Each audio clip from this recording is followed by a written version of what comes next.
Sí, bueno, Sergio, muchas gracias. Y sí, Empezó. como les comentaba, este tipo de eventos que estamos organizando tienen un poco que ver con la celebración del IEEE Day y nosotros recordarles que todos quienes hacemos parte del IEEE somos absolutamente voluntarios y es una buena forma de celebrarlo y resaltarlo en este sentido, ya que, bueno, el invitado de esta tarde es eh, un voluntario que muy amablemente se prestó para brindar esta charla. Así que sin más, vamos a presentar ya la parte conceptual de este webinar que se llama Medición de descargas parciales e importancia de su análisis en los activos electromecánicos, que estará conducida por el ingeniero Jorge Fernández Daer, quien es presidente del capítulo profesional IEEE PES Uruguay.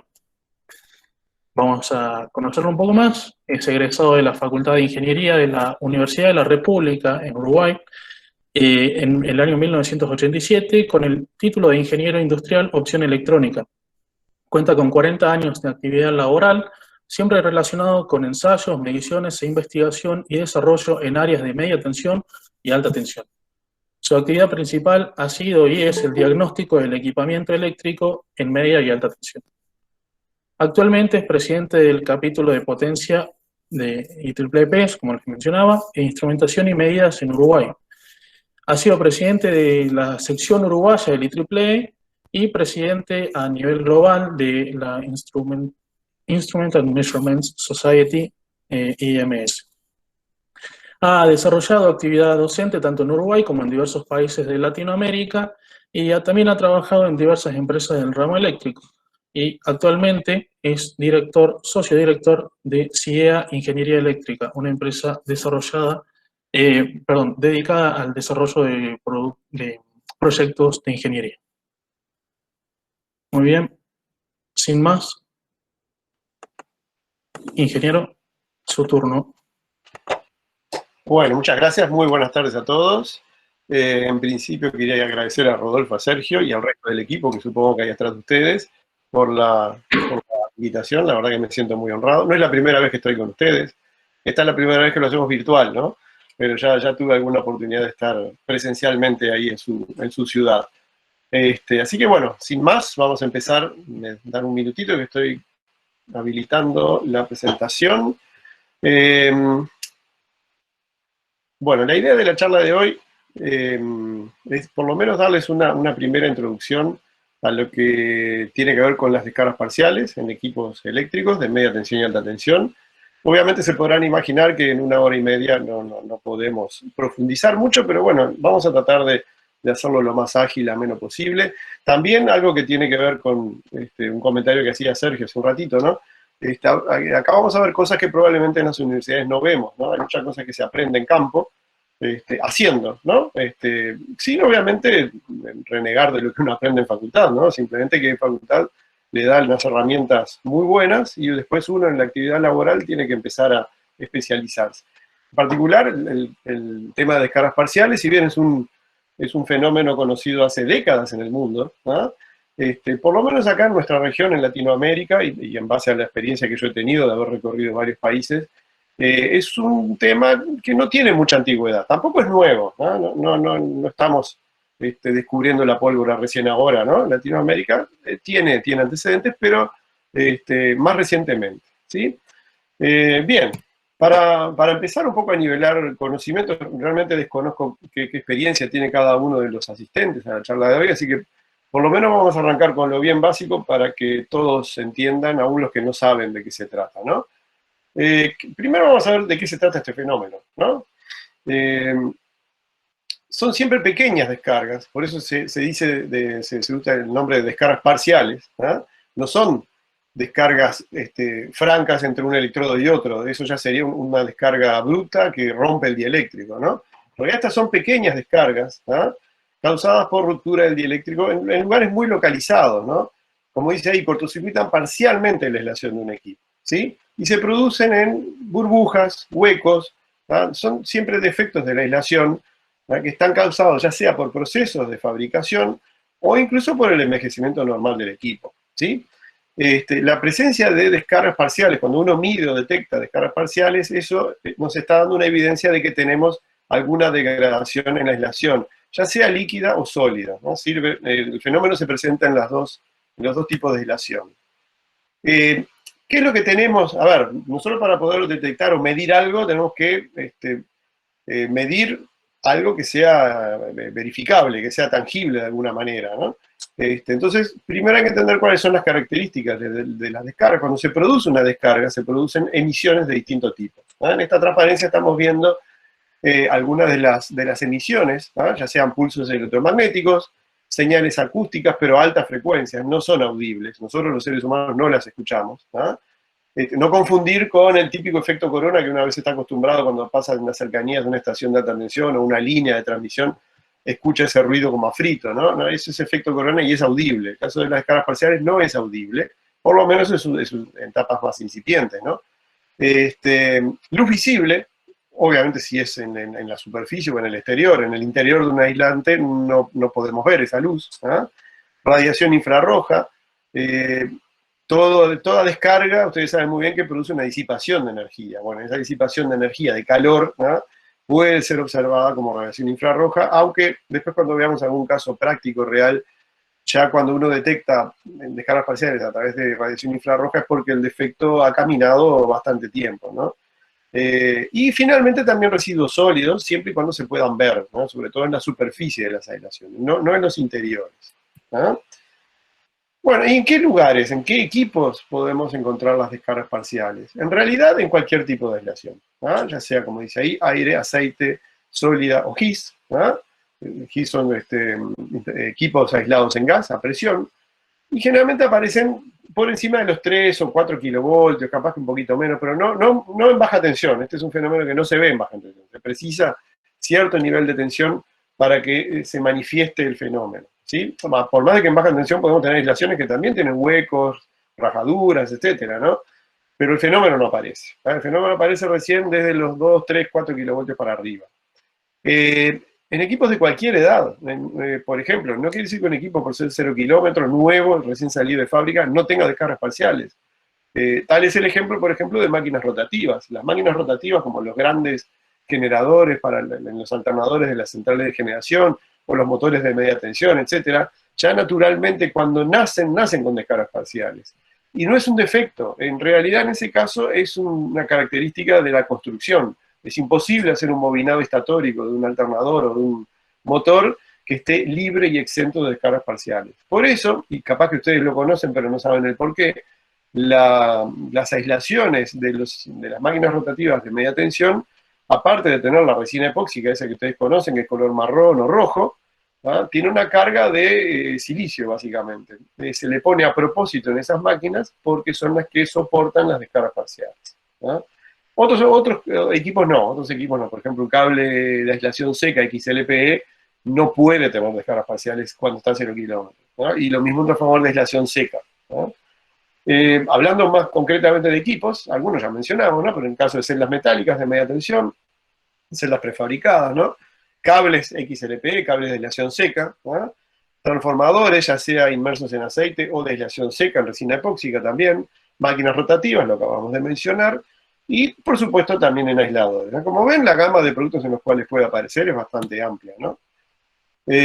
Vamos a entender un poco la teoría, porque esto es fundamental, aunque perdamos un poquito de tiempo en este par de transparencias que tenemos acá, vale la pena porque si no entendemos el fenómeno, después va a ser difícil que entendamos el resto de las cosas, ¿no? Y aparte después, como les dije, vamos a entrar en cosas cada vez más prácticas, ¿no? Entonces, esto es fundamental, así que capaz que, no sé, perdón Rodolfo y Sergio, capaz que lo saco un poco del libreto, pero si alguien tiene una duda en esto, es preferible que una vez que yo muestre estas dos transparencias, que avise o que por vía chat, si tenemos que insistir en esto no hay problema.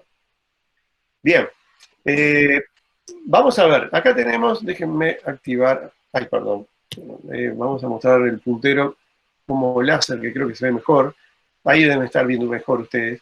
Vamos a trabajar sobre un modelo, ¿no? El modelo obviamente es una versión simplificada de la realidad, pero nos va a permitir entender el porqué de las cosas, ¿no? Después obviamente podemos complicarlo, podemos hacerlo lo más real posible, pero vamos a entender el modelo básico. El modelo básico es este que se muestra acá a la izquierda, en su representación física, digamos, ¿no? Donde tenemos dos electrodos, un aislante, cualquiera el que sea, esta zona rayada en diagonal es un aislante, que está en su gran mayoría en perfecto estado. Vamos a asumir que es un aislante ideal, perfecto, sin fallas, salvo este pequeño hueco que tenemos acá. Un pequeño hueco. La realidad nos dice que en realidad no tenemos uno. De paso ya les voy a ir diciendo las diferencias entre este modelo y la realidad. La realidad no tenemos un solo hueco, puede haber varios. Pero bueno, arrancamos entonces denominando con el 2 romano la zona donde el aislante es perfecto, y con el número 1 romano la zona donde el aislante tiene un defecto, una burbuja. ¿Ok? Ahora nos vamos a la derecha, donde tenemos el modelo eléctrico. Tenemos el modelo físico, ahora vamos a ver el modelo eléctrico de ese pedazo de aislación. Entonces vamos a representar con este condensador C sub P la aislación que representa, el condensador que representa la aislación está en perfecto estado. ¿Sí? Y este tramito de acá, el 1 en romano, ven que acá dice 1 en romano, lo vamos a representar con dos condensadores en serie. Un condensador en serie CS, que representa esta parte donde el dieléctrico está en perfecto estado, y un condensador, este rosado, en C sub B, que representaría la capacidad de este hueco. Este hueco también actuaría como que tuviera un par de electrodos aquí, y es una capacidad. Y esto está conectado en serie. ¿Sí? A este modelo, para agregarle realidades, le vamos a agregar acá, en bornes de este condensador C sub B, la capacidad del hueco, un descargador de aire, por ejemplo, de gap de aire, con una tensión de umbral B sub B. Esa tensión de umbral es aquella tensión a la cual, una vez que nosotros llegamos o superamos ese valor, aquí se produce un arco. Salta una chispa entre esto y esto. Bien, bueno, y esta es la fuente, obviamente, que tenemos, que representa ya sea la tensión de línea o la tensión de ensayo, si está hecho en un laboratorio, ¿no? Así que básicamente tenemos este modelo eléctrico, y ahora vamos a ver el análisis de las formas de onda a lo largo del tiempo. Entonces tenemos tensión en función del tiempo. Vamos a mostrar, obviamente, solo una única sinusoide, porque esto después es repetitivo. Tenemos en negro esta sinusoide, un trazo negro lleno, sería la tensión aplicada, es la de esta fuente, ¿ok? Es la tensión plena, digamos, en los electrodos grandes del dieléctrico. Después tenemos en esta sinusoide rosada punteada, que ven que es de menor amplitud. ¿Por qué? Porque esta es esta tensión, y como acá tenemos un divisor capacitivo, esto actúa como un divisor de tensiones. O sea que acá en borne de este hueco, yo voy a tener una señal sinusoidal de la misma forma, todo igual, salvo que la amplitud es más chica porque tengo un divisor capacitivo de tensión. Bien, entonces vamos a suponer que arrancamos acá, y tenemos como líneas horizontales, acá el BC y el menos BC, que son las tensiones umbrales del descargador ese, ¿no? Obviamente con dos polaridades, porque puede producirse una descarga cuando la polaridad es positiva, y también así mismo se puede producir una descarga cuando la polaridad es negativa. Así que bueno, tenemos acá también algo ideal, por ejemplo, es que estos dos umbrales son simétricos respecto a cero. La realidad no tiene por qué. Bueno, perfecto, arrancamos entonces. Arrancamos aquí en el cruce por cero, la tensión trazo negro completa empieza a subir, la tensión rosada punteada empieza a subir, a menor amplitud obviamente. ¿Hasta dónde crece? Hasta que llega a la tensión umbral. ¿Se acuerdan? Esta tensión va a aumentar hasta que llega a la tensión umbral de este descargador. ¿Y ahí qué se produce entonces? Una descarga. La descarga, desde el punto de vista eléctrico, es un cortocircuito. Vamos a asumir que esto también que tiene resistencia cero, ese arco, etcétera, etcétera, que es ideal todo. Entonces esta tensión que tenía este valor B sub C cae abruptamente a 0 voltios. ¿Sí? La realidad no es abrupta y la realidad tampoco cae a 0. Pero bueno, para entender el modelo lo vamos a dejar así. Bien, ¿qué sucede? Y ustedes lo saben por las leyes básicas del electromagnetismo. ¿Qué sucede cuando se produce una variación brusca de tensión? Teóricamente, según las leyes del electromagnetismo, aparecería un impulso de corriente de amplitud infinita. Y la realidad obviamente no es infinita. Pero bueno, aquí tenemos dibujado en el eje de abajo, sería un eje de corrientes en función del tiempo, un pico de corriente coincidentemente en tiempo con la descarga adentro del hueco. Vamos a asumir que después que se produce la descarga, el arco, ese pequeño arco, no se va más, se corta, de vuelta la tensión empieza a crecer. ¿Hasta dónde? La tensión en el hueco, ¿no? Empieza a crecer, ¿y hasta dónde? Hasta que de vuelta llega al umbral del hueco. Se produce otra descarga, otro pulso de corriente, y así sucesivamente. Hasta que en las cercanías de los picos de los semiciclos, ¿no? Donde la tensión es máxima, ya no le da la tensión para superar la tensión umbral. Y ahí entonces no se produce ninguna descarga, y aquí ya a partir del pico hacia adelante empieza a bajar la sinusoide. Esta empieza a bajar también, cruza por cero, ¿y qué pasa? Sigue bajando, ¿hasta dónde? Hasta cuando llega al umbral de tensión negativo, ¿no? Y ahí de vuelta pasa lo mismo que del otro lado, pero con un cambio de polaridad, ¿no? Tenemos entonces una descarga abrupta, la tensión cae a cero y aparece un pico de corriente muy alto en ese lugar. Y así sucesivamente. A medida que pasa el tiempo, ven que esto se repite, y entonces, ¿qué es lo que vamos a observar cuando uno tiene descargas parciales? Este tipo de cosas, ¿tá? Tenemos picos de corriente por acá, picos de corriente por acá, picos de corriente por acá. Un primer detalle, que no es menor, es que justamente, si ustedes entendieron este modelo y este diagrama, se darán cuenta que las descargas parciales tienden a suceder en las zonas donde la tensión tiene mayor pendiente y no mayor valor, ¿no? El efecto corona, por ejemplo, si ustedes lo recuerdan de haberlo visto en alguna clase de electromagnetismo, sucede en los picos de la sinusoide, en este pico negativo y en este pico positivo. Las descargas parciales no, las descargas parciales tienden a aparecer más bien cerca de los cruces por cero, que es donde la sinusoide de tensión tiene la mayor pendiente. Bien, a ver si quedó más o menos claro, no sé si hay algún comentario en el chat, si me dejan mirar medio rapidito, capaz que lo puedo Sí, ver. en el chat teníamos una pregunta del señor Carlos Julio, Ajá. que pregunta que en qué rango de frecuencia se encuentran las anomalías de descarga parcial. Buena pregunta. Vamos a profundizar igual más adelante, pero para que tengan alguna idea, esto puede ser desde kilohercios hasta megahercios, ¿ah? Son frecuencias muy altas siempre, ¿ah? Pero insisto, vamos a ver, porque incluso cuando veamos distintas formas de medir descargas parciales, vamos a ver que cada tipo de sensor o cada técnica que utilicemos tienen sus rangos de frecuencias determinados. Pero insisto, lo vamos a ver, si no queda muy claro ahora, no importa, porque lo vamos a ver con lujo de detalles más adelante. Creo que era la única, ¿no, Rodolfo? Es la única cuestión, sí. Bueno, ok, seguimos entonces. Bien, creo que entendieron todo, ¿no? Esto es básico. Esto es una copia de pantalla nomás de un osciloscopio. No se mide con osciloscopio. Si bien antes, a ver, hace muchas décadas se medía con osciloscopio porque era el único instrumental más o menos capaz de poder detectar este tipo de pulsos, ¿tá? Hoy no, hoy cuando entremos a ver equipos en particular van a ver que hay cosas un poquito más sofisticadas, por no decir bastante más sofisticadas que un osciloscopio para hacer un ensayo de descargas parciales. De todas maneras, esta imagen me parece interesante, la hice con fines didácticos nada más, ¿no? Con un osciloscopio para que uno vea qué es lo que o sea, esto que vimos acá en un modelo teórico, ¿no? Lo estamos viendo acá en la realidad, ¿no? Esto es una medida real, no es simulada, ¿no? Yo acá tengo la tensión, y acá tengo, en el otro canal, en un canal tengo la medida de tensión de ensayo, y en el otro canal tengo los pulsos esos de corriente, obviamente traducidos a pulsos de tensión, que es lo que puede ver un canal de entrada de un osciloscopio, ¿no? Obviamente no se distingue mucho, más bien es una nube negra de pulsos, algunos afloran los de mayor amplitud y se ven por acá y por acá, pero esto es una típica imagen de descargas parciales que ustedes van a ver si usan un osciloscopio. Bien, pero insisto, no, esto es solo para que lo vean y con fines didácticos, así ven que esto que es acá muy teórico, la realidad es así. Vamos a ver que los equipos igual son bastante más sofisticados que esto.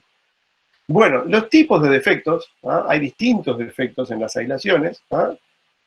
Algunos de los cuales están mencionados acá, los más importantes, ¿no? Descargas internas, algo parecido en un esquema a esto que está acá. Descargas superficiales también, ¿no? Que pueden ser descargas que se propagan a través sobre la superficie entre dos electrodos a distinto potencial, ¿no? Efecto corona, ¿no? Algo parecido a esto, ¿no? ¿Por qué igual lo incluimos acá? Porque en realidad cuando nosotros vamos a medir descargas parciales, si bien está la distinción esa de que algunos ocurren en los picos y otros en los cruces por cero, en realidad los instrumentos para detectar descargas parciales son sensibles a cualquier tipo de descarga, sea descargas parciales, efecto corona, o cualquier otro pulso electromagnético que aparezca. Y eso puede ser bueno o puede ser malo, ¿no? Porque puede ser una señal interferente, ¿no? Pero ya lo vamos a ver, ¿no? Y lo otro que es muy común en aislaciones plásticas, por ejemplo, en la aislación XLPE de un cable de media tensión, es lo que en inglés se conoce como electrical treeing, ¿no? Que sería, traducido al español medio burdo, ramificaciones, ¿no? Y queda alguna cosa parecida a esta, vamos a ver alguna foto igual más adelante, ¿no? Estos son los típicos defectos que uno podría tener en las distintas aislaciones, ¿no? Hablando de instrumentos, y ahora sí ya metiéndonos un poquito más en la parte más práctica, obviamente no le vamos a hacer propaganda a ninguna marca en particular, hay varias, ¿no? Y son todas buenas, la verdad, no, todas tienen sus ventajas y desventajas, pero básicamente un ensayo de escalas parciales se puede hacer prácticamente con cualquier equipo que uno consiga en plaza, de marcas reconocidas, obviamente, ¿no? Pero no, insisto, no hay grandes diferencias, porque aparte hay una cosa, que es una de las cosas que quería comentarles ahora y más adelante también lo vamos a ver, hay normas internacionales, ¿no? Entonces, por ejemplo, hay normas que dicen cómo deben hacerse las mediciones, ¿no? Qué anchos de banda utilizar, cómo son los sensores, cómo se conectan y cómo se debe representar la información medida, ¿no? Ustedes se acuerdan que acabamos de ver un osciloscopio, esto que está acá, ¿no? Y no tiene nada que ver con esto, ¿no? ¿Por qué? Porque esto es lo que pide la norma. La norma dice que uno por lo menos tendría que tener tres parámetros, que es lo que muestran. Esto son pantallas, copias de pantallas de 3 fabricantes distintos de instrumentos de escalas parciales, ¿no? Pero algo tienen en común porque los 3 cumplen con la norma, obviamente, si no, no estarían en el mercado y no venderían ningún equipo de escalas parciales, ¿no? Por eso van a ver que si bien hay leves diferencias, la información es igual en los 3 casos, ¿no? Acá tenemos cómo se representa la información, independientemente del fabricante. Tenemos, yo les dije que eran 3 parámetros, ¿no? Básicos, ¿no? Entonces, tenemos 3 ejes, ¿no? Incluso hay algunos fabricantes que pueden hacer por software alguna representación en 3D en sus pantallas de los equipos, pero sinceramente no vale la pena. Con esto que ustedes ven acá, y ya le digo, la gran mayoría de los instrumentos que uno utiliza son planos, son 2D, y ahora vemos cuál es el tercer eje y cómo lo representan. Pero básicamente un eje es este eje horizontal, ¿ah? Que en todos los casos ven que es igual, es el ángulo de fase, va de 0 a 360 grados, ¿ah? Y coincide con la sinusoide esta que está dibujada. Ven que los 3, a pesar de ser fabricantes distintos, hacen lo mismo, exactamente lo mismo, ¿ah? Eje vertical tiene que ver con las amplitudes de las descargas, ¿ah? Obviamente cuanto más grandes son esas descargas, más hacia arriba en este eje, ¿ah? Lo mismo aquí y lo mismo aquí. Y el tercer eje, ¿dónde está?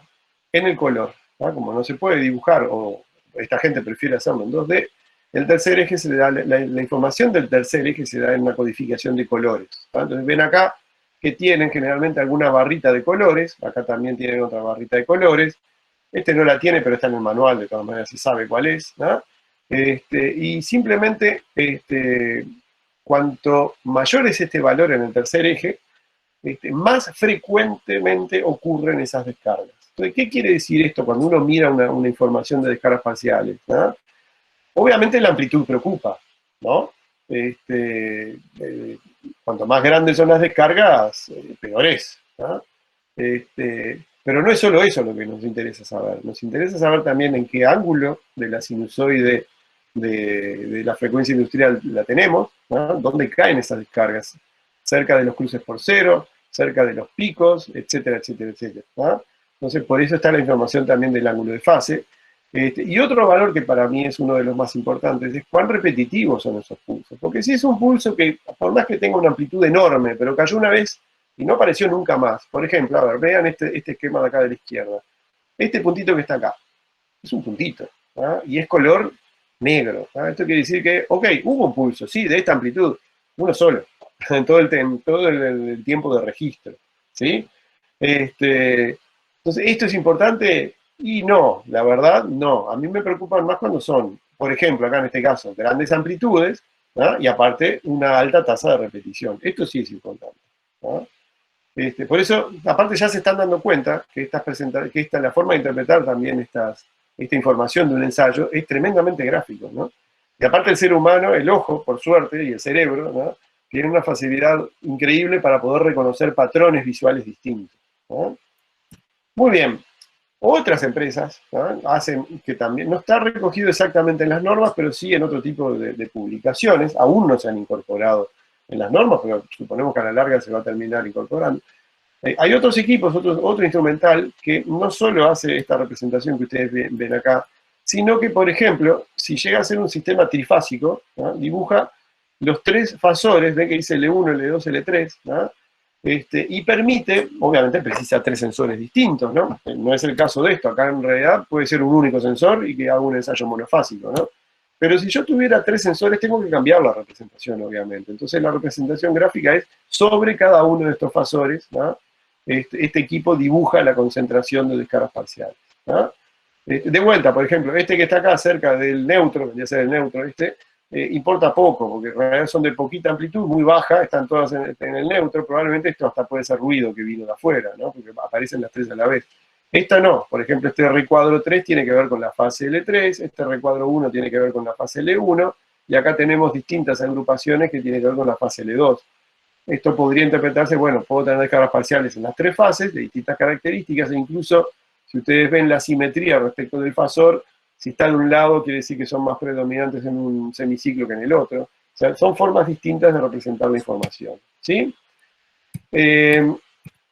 Después, también no es solo un tema de representación, sino de técnicas. Imagínense que yo tengo esto que está acá, ¿tá? Que en realidad está muy tapado de ruido. ¿tá? Está acá, a uno le cuesta muchísimo en esta representación, en esta medida en particular, poder distinguir lo que son descargas parciales de lo que es ruido eléctrico. ¿no? Yo les dije que en realidad los equipos son sensibles a cualquier tipo de descarga, sea descargas parciales o no. Yo les comento un caso particular que me pasó a mí. Una vez yo estaba haciendo mediciones de descargas parciales en una sala de celdas, ¿no? De celdas blindadas de media tensión. Empezamos a hacer una medida y aparecían patrones de carga muy extraños, ¿no? Después ahí, al ratito empezamos a investigar y dijimos, bueno, esto no tiene pinta de ser descargas parciales, tiene pinta de ser más ruido, ¿no? Empezamos a buscar la fuente de ruidos, aunque le parezca mentira, no sé, 10 metros más hacia un costado de la sala, que nosotros no veíamos, estábamos atrás de las celdas de media tensión, habían estos tubos fluorescentes para iluminación, viejos, que ya casi no hay, ¿no? Que estaba agotado, entonces el tubo estaba prendiendo y apagando permanentemente. Bueno, ese simple pulso de tensión, ¿no? Del encendido de la descarga del tubo de fluorescente, estos equipos lo detectan. ¿no? Bueno, volviendo al caso, ¿no? Dejando la anécdota de lado, a veces hay que ser un poco creativos, los fabricantes de equipos son bastante creativos en cómo tratar de discernir entonces lo que es ruido de lo que es descargas parciales. Entonces ahí sí, mediante software bastante sofisticado y de repente utilizando más de un sensor para medir lo que es ruido ambiente de lo que estoy tratando de detectar, etc. ¿no? Y utilizando distintas formas de representación. ¿no?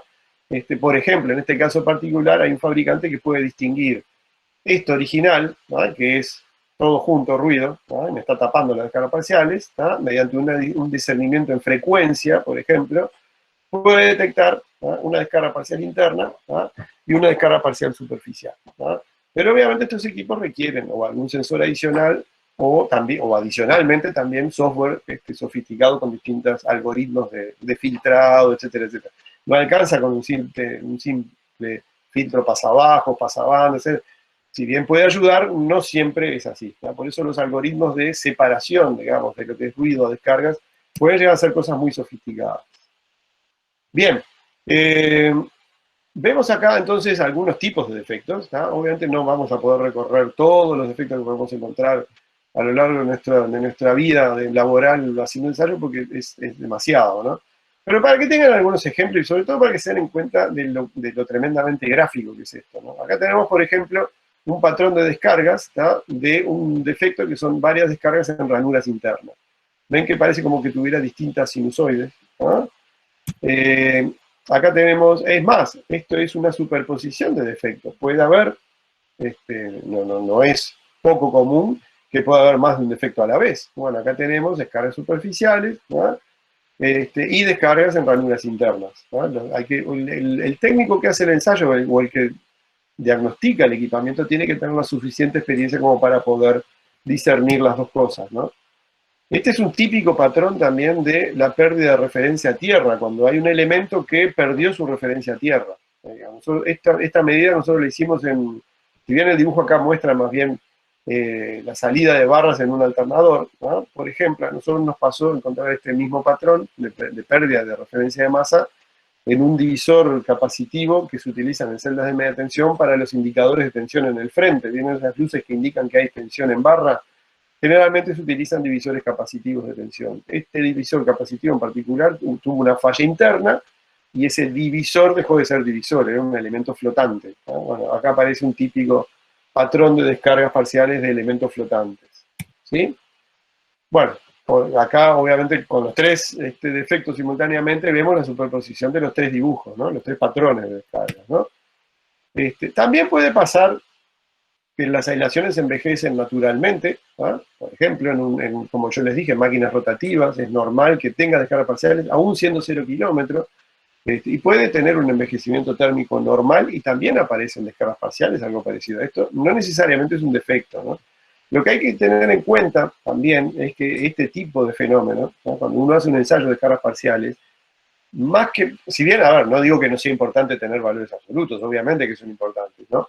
No tiene nada que ver un ensayo que da 10 picocoulombios o un ensayo que da 10 nanocoulombios, ¿no? Estamos de acuerdo en eso, que la amplitud es importante, pero no la amplitud por sí sola, sino más bien la evolución en el tiempo, ¿no? Uno tiene que, dentro de lo posible, repetir estos ensayos en forma periódica, ¿no? Incluso después vamos a ver que también se pueden dejar sensores instalados permanentemente, cosa de ver la evolución del fenómeno, que eso sí es más importante que el valor absoluto en sí, ¿no? Tenemos acá otro ejemplo, descargas de ranuras, ven que cambian los patrones tremendamente, ¿no? También vemos acá, vamos a ver una secuencia de 3 imágenes para que vean cómo evoluciona el patrón a lo largo del tiempo. Acá tenemos descargas de ranuras, pero en las etapas muy incipientes, muy primarias, ¿no? Acá vemos lo mismo, pero en una etapa intermedia, ¿no? Y acá vemos ya en una etapa muy avanzada del defecto, ¿no? Ven que los patrones han ido cambiando radicalmente, ¿no? Acá tenemos otro ejemplo de descargas de superficie, ¿no? También con patrones distintos. Este es un ensayo de un motor de 6,3 kilovoltios, que en realidad no tiene defectos. Este es el patrón normal del motor, ¿no? Acá la idea es mostrarles, en esta secuencia hay una transparencia acá y la que sigue, un ensayo de un motor de 2,2 kilovoltios, donde ven los patrones, estos son las descargas parciales, típicos esquemas que ya vimos, pero ven que acá aparecen algunas concentraciones de pulsos que obviamente no son descargas parciales, ¿no? Primero porque son periódicas más de 2 veces, ¿no? Generalmente los lóbulos estos de descarga parcial aparecen cerca de los 2 cruces por cero, pero acá tenemos varios, ¿no? Esto puede ser electrónica potencia, puede ser un rectificador, alguna cosa de eso. Aparte son muy rectos y muy localizados, ¿no? Entonces, generalmente hay equipos, por ejemplo, como ven que esta es la misma imagen que la anterior, pero tiene un filtro, tiene 2 filtros, está aplicando acá 2 filtros muy rudimentarios, pero bueno, pueden ayudar. El primer filtro es levantar el umbral a partir del cual empieza a detectar descargas. Ven que volvemos al anterior. Acá tiene todo esto que si bien el color amarillo indicaría, wow, tengo una frecuencia muy alta de descargas, esto es grave, pero son de amplitud muy baja. Entonces con este equipo en particular yo puedo decirle, bueno, por debajo de tanto no las mire, ¿no? Y el otro filtro también muy sencillo y muy rudimentario es un filtro de ángulo. Ven que acá hay un hueco que no tengo ninguna medida, y acá tampoco, ¿no? Yo puedo mover la ubicación de este filtro, esta ventana en tiempo, ¿no? Hacia los costados para tratar de eliminar estos pulsos que efectivamente son electrónica de potencia, ¿no? Insisto, estos son filtros muy rudimentarios, pero ayudan, ¿no?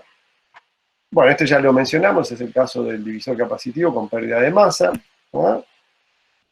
La norma, aparte de esos 3 parámetros que yo le dije, también menciona otra serie de parámetros, ¿no? Los 3 básicos son los mencionados ahí, pero en realidad también habla de la carga aparente, ¿no? Aunque acá tenemos un problema, porque en realidad la fuente de descarga parcial no es accesible si está en el interior de una aislación, ¿no? Lo que sí podemos ver entonces es lo que veíamos en el modelo del inicio, ¿no? Un cambio de tensión más la capacidad involucrada produce cambios en la carga, ¿no? Y eso es lo que medimos, ¿no? Y después tenemos también algunos parámetros, unas magnitudes, perdón, que están relacionadas con la tensión de ensayo. Primero la tensión de ensayo, o sea, no es lo mismo hacer un ensayo a 3 kilovoltios que a 10 kilovoltios, ¿no? O sea que este es un parámetro que también hay que anotar, hay que registrar. Y después hay 2 tensiones más, la tensión de aparición de las descargas parciales y la tensión de extinción de las descargas parciales. ¿Eso cómo se hace? Acá tienen una medida real, ¿no? La gráfica de las cruces, esta que ven acá, que es tipo rampa, ¿no? Me está dando el valor de tensión de ensayo, ¿no? Ven que acá arranca en 0 voltios y la vamos subiendo en forma, esto es manual, no tiene por qué ser el equipo, no tiene por qué ser automático, se puede hacer manualmente, simplemente el equipo va registrando la tensión de ensayo, y la gráfica en cuadraditos, esta que ven acá, es la de descargas parciales, ¿no? Entonces ven que a partir de determinada tensión, o sea, por debajo de esa tensión, ven que las descargas parciales más o menos se mantienen en un valor, que probablemente hasta sea ruido esto, ¿no? Pero una vez que se cruza un determinado umbral de tensión, acá se ve un salto en las descargas parciales. Esta es la tensión, como dice acá, de aparición de las descargas. ¿Tá? Si después yo mantengo la tensión un rato y después la empiezo a bajar, no es que bajo la tensión, bueno, acá en realidad hubo un corte de tensión abrupta, ¿no? Pero podría bajarlo en forma lenta, tipo rampa, ¿no? Y de vuelta también tengo una tensión en la cual desaparecen las descargas. Esa es la que se llama la tensión de extinción de las descargas parciales. Se anotan las dos porque no necesariamente en un ensayo real son iguales, ¿no? Generalmente, la tensión de aparición de las descargas parciales es mayor que la tensión de extinción. Hay como una especie de estéresis, digamos, en esta señal, ¿sí? Bien, y después la norma también menciona una serie de magnitudes relacionadas con la frecuencia, ¿no? Ya alguna mencionamos, la tasa de repetición de pulsos, el ángulo de fase, corrientes de descargas promedia, potencia de las descargas, tasa cuadrática, etc. No vamos a entrar en mucho detalle porque no llevaría mucho tiempo. De todas maneras, las tres que vimos en esas gráficas color, ¿no? Son las tres más comunes, ¿no? Pero no quiere decir que ustedes no puedan medir esto, ¿no? Hay equipos que te dan todas estas medidas, ¿sí? Otra de las cosas que indica la norma también es cómo vamos a conectar el equipo de medida, el equipo de ensayo, al objeto bajo ensayo, ¿no? Entonces, hay diferentes modos de conexión, en particular, si vamos a usar métodos electromagnéticos, como vimos recién, de medida de pulsos, ¿no? Normalmente se utiliza un condensador de acople y una impedancia de medida, ¿no? En el caso de transformadores de potencia, de alta tensión, ustedes saben muy bien que los aisladores, generalmente el aislador de alta tensión, generalmente a partir de 60 kilovoltios para arriba, capaz que menos es difícil encontrarlo, pero a partir de 60 kilovoltios para arriba, los aisladores de los transformadores de potencia generalmente ya tienen un TAP, una conexión prevista para, por ejemplo, hacer el ensayo de tangente delta. Bueno, ese mismo TAP se utiliza para la medición de descargas parciales. Entonces, la norma les muestra los distintos métodos de acople, ¿no? Donde tienen la impedancia de medida, ¿no? Acá esta ZM que aparece en distintos lugares, ¿no? Es la impedancia de medida, y el condensador de acople, el CK este que está acá. ¿No? Obviamente es un condensador de alta tensión, este es el objeto bajo ensayo. ¿No? Una forma de conectarlo puede ser así, donde se conecta al polo vivo, ¿no? El condensador de acople, y la rama de baja tensión, digamos, de este visor es la impedancia de medida, y acá tenemos el instrumento electrónico para medida. Otra forma es poner el condensador de acople en bornes del objeto bajo ensayo. Acá tenemos el objeto bajo ensayo y se forma una especie de divisor de tensión con la impedancia de medida. Obviamente esto es posible solo en el caso que se pueda levantar la conexión a tierra del objeto bajo ensayo, ¿no? En el caso que no se pueda levantar hay que usar esta conexión y no esta, ¿sí? Y después hay una tercera conexión, que es una conexión tipo diferencial, donde sí tenemos necesidad de dos canales, ¿no? Dos condensadores de acople y dos impedancias de medida, ¿no? La ventaja de esta conexión diferencial es que todo lo que sean interferencias en modo común, esta medición en forma diferencial no la ve, es inmune a las interferencias en modo común, ¿no? Pero obviamente esto tiene mayor costo, ¿no? Requiere un equipo con dos entradas y doble juego de sensores, ¿no? Acá se muestra cuál sería la conexión en el caso que yo les comenté de los aisladores de los bushing los aisladores, perdón, de los transformadores de potencia de alta tensión, donde ya viene el conector para ensayo de tangente delta. En ese lugar es donde se conecta el equipo bajo de medida. Y ahora sí, hablando de anchos de banda, que hace un ratito un colega nos estuvo preguntando, ¿ah? Y veo que también alguien mencionó sobre las normas. Bueno, la primera norma que vamos a mencionar es esta, la IEC 60270, ¿no? Y ahí especifica, ¿no? Distintos tipos de equipos de bandas anchas, ¿no? Donde siempre son pasabandas, ¿no? Todos los instrumentos de medida son pasabandas, ¿no? Entonces, los equipos de bandas anchas, según la definición de esta norma, tienen... Perdón, ¿había una consulta o...? No, puede continuar. Ah, ok. Por ejemplo, la norma especifica cuál es la frecuencia inferior y cuál es la frecuencia superior de ese filtro pasabanda y cuál debería ser el ancho de banda, ¿no? Obviamente da rangos, ¿no? Para que uno pueda jugar libremente con los equipos, los equipos, si dice que cumplen con el IEC 60270, esto lo implementan perfectamente sin ningún problema, ¿no?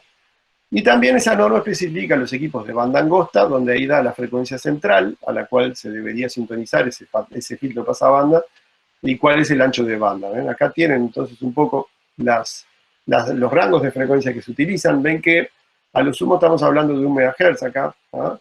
No quiere decir que no haya métodos de medida de mayores frecuencias. Esto es lo que dice esta norma en particular. Hay otros equipos que obviamente no cumplen con esta norma, que permiten medir a frecuencias mayores. Hablando de publicaciones, no solo existen normas, la primera que vimos es esa, hay mucha publicación de SIGRE también. Por ejemplo, la publicación 444 de SIGRE da recomendaciones y orientaciones para realizar medidas de descargas parciales no convencionales, justamente. Convencionales en la jerga de descargas parciales se conocen con las que están reguladas por la IEC 60270. Pero como les dije, hay instrumentos que usan otros sensores, otros anchos de banda, y no quiere decir que no se pueda usar. Se puede usar, pero no están dentro de esta norma. Y está bien, SIGRE, tampoco esto es una norma, no tiene el carácter de norma internacional, pero es una publicación de un organismo reconocido internacionalmente. O sea que tranquilamente se pueden hacer medidas en base a esta publicación. De hecho, como les dije, hay equipos disponibles comercialmente que implementan las medidas mencionadas acá en este documento. Es al revés, este documento recoge la experiencia de lo que hay disponible comercialmente, ¿no? Y da alguna recomendación, por ejemplo, bueno, según el rango de frecuencia y cuáles son los equipos que queremos ensayar, cuáles se aplicarían y cuáles no. Ven que incluso acá menciona, acá estamos pasando frecuencias bastante más altas que en el 16270, ¿no? Estamos hablando de 30 MHz, 300 MHz, 3 GHz, y acá dice, cuando tiene un más, indica si este rango de frecuencias es adecuado para este tipo de equipo, ¿no? Por ejemplo, cables, entre 3 y 30 MHz está bien, y ya para frecuencias más altas, este documento no lo recomienda del todo, tampoco lo descarta. Lo mismo para transformadores, acá sí donde hay un menos quiere decir que no está recomendado, y donde hay un más sí está recomendado. Estas son recomendaciones en base a experiencia de mucha gente que ha hecho ensayos a lo largo de las décadas, ¿no? Algunas ideas básicas sobre cómo se hacen aparte de los ensayos, independientemente de los equipos que tengamos. Hay dos modalidades distintas. Una es realizar las medidas con los equipos en servicio, un transformador, lo que sea, una celda, un cable, sin sacarlo de servicio, energizado y en funcionamiento, digamos, ¿no? O hacer ensayos con los equipos fuera de servicio. Acá hubo hace muchas décadas, ahora ya no, pero hace muchas décadas hubo una fuerte discusión de que los ensayos en servicio son mejor que esto, había otra gente que decía los ensayos con el equipo fuera de servicio son mejores que los otros. En realidad, y hoy ya eso no se discute, ¿no? Ninguno de los dos métodos no es ni mejor ni peor que el otro, ¿no? Ambos métodos son útiles, es más, se utilizan los dos métodos, ¿no? Como dice ahí, son complementarios, ¿no? Vamos a ver bien de qué estamos hablando para entenderlo un poco más. Cuando yo tengo el equipo bajo ensayo y está en servicio, ¿no? Supónganse que voy a una subestación, no desenergizo nada y hago ensayo, ¿no? Tiene sus ventajas, ¿no? Primero, no necesito una fuente de ensayo que aplique tensión porque ya está con tensión, ¿no? La propia red me está aplicando tensión a mi equipo, ¿no? Lo otro bueno que tiene es que la distribución de tensiones en la aislación de este equipo coincide con la de servicio, porque el equipo está en servicio, ¿no?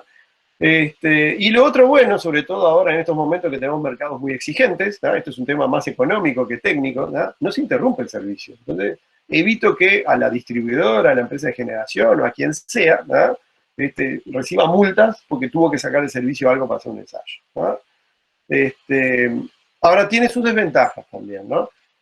Se podrán dar cuenta que al estar conectado a la red, acá el impacto de las interferencias y los ruidos son mucho más importantes y por consiguiente capaz que requiere un análisis mucho más profundo que una medida fuera de servicio, ¿no? Se requiere no solo el análisis más profundo, sino usar más de una técnica. Vamos a ver ejemplos reales de eso, ¿no? En el caso de que yo sí puedo sacar los equipos fuera de servicio, tiene ventajas, ¿no? Ahí sí, el nivel de interferencias y de ruido es drásticamente menor, porque estoy totalmente independizado de la red, ¿no? Es más seguro, yo trabajo con un equipo con energía controlada, etcétera, etcétera, ¿no? Y es más simple, obviamente, ¿no? Tiene desventajas, yo tengo que llevar una fuente, porque tengo que aplicar tensión al equipo, ¿no? Y generalmente ese equipo es pesado, ¿no? Entonces hay costos de traslado, ¿no? Y tengo limitaciones también, porque yo no puedo tampoco estar transportando equipos que son enormes de grandes, ¿no? No existen a veces comercialmente incluso, ¿no? Otra de las desventajas es que en este caso yo voy a estar aplicando una tensión entre fase y tierra, ¿no? Y generalmente es monofásico el equipo de ensayo, ¿no? Entonces ahí tengo una distribución de tensiones en el aislante que es diferente a la distribución que uno vería en servicio, ¿no? Y lo otro, bueno, obviamente tengo que sacar el servicio, la instalación, ¿no? Tenemos entonces distintos métodos de detección, electromagnéticos y acústicos, ¿tá? Y ambos se aplican para los dos casos, ¿tá? Ya sea con instalación en servicio o no. Por ejemplo, acá hay algunas imágenes de medidas reales hechas con equipos fuera de servicio, ¿tá? Y medición electromagnética, ¿tá? Donde tenemos, no sé si se ve acá en la foto, acá está muy chiquitito el condensador de acople, acá está la fuente de alta tensión, ¿tá? Y después todo el instrumental, que como ven hay de distintas marcas, incluso por eso ven equipos distintos, ¿tá? Básicamente se trata de un equipo de adquisición bastante sofisticado y software, obviamente se precisa software, ¿sí? Métodos electromagnéticos con equipos en servicio, hay distintos métodos, TeV, Transient Earth Voltage, UHF, muy alta frecuencia, HFCT, son toroides, transformadores de corriente de alta frecuencia, acá tienen también los rangos de frecuencia, ven que estos están por fuera totalmente de la norma IS 60270, ¿no? El caso de TeV, por ejemplo, una explicación muy sencillita. Este es un ensayo muy sencillo de hacer. Supóngase que tenemos, por ejemplo, una celda de media tensión con su barra de media tensión o de alta tensión, y aquí se produce un defecto, ¿no? Un defecto, una descarga parcial, ¿no? Este pulso de corriente va a viajar a través de las capacidades parásitas, ¿no? Y va a circular a través de la chapa metálica que está aterrada. Sí, está aterrada, pero no quiere decir que no circule un pulso de tensión aquí, ¿no? Este instrumento, que tiene un sensor de TeV, el sensor de TeV, en realidad lo que forma es un divisor capacitivo. Entonces todos los pulsos de tensión que uno pueda ver acá, en definitiva, se ven traducidos en una medición en este instrumento, ¿no?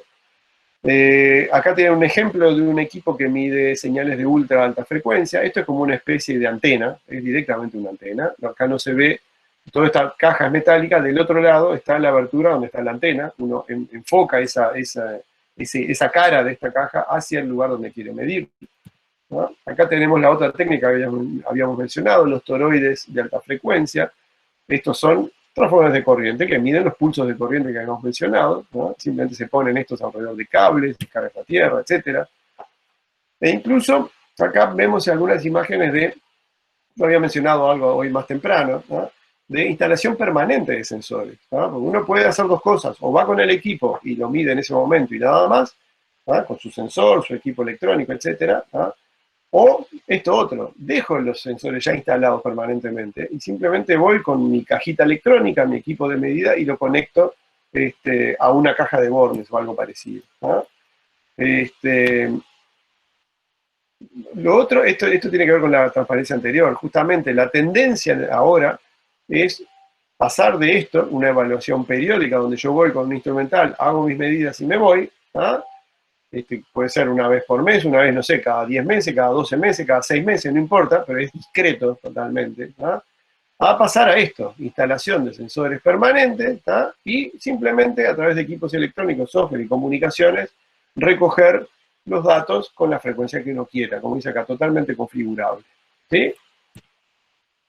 ¿Qué pasa? Uno tiene, obviamente cambian los niveles de inversión, ¿no? Esta solución de acá requiere una inversión inicial mucho más alta que esta otra, ¿no? Pero esta tiene la ventaja de que las medidas las puedo hacer con la frecuencia que yo quiera, ¿sí?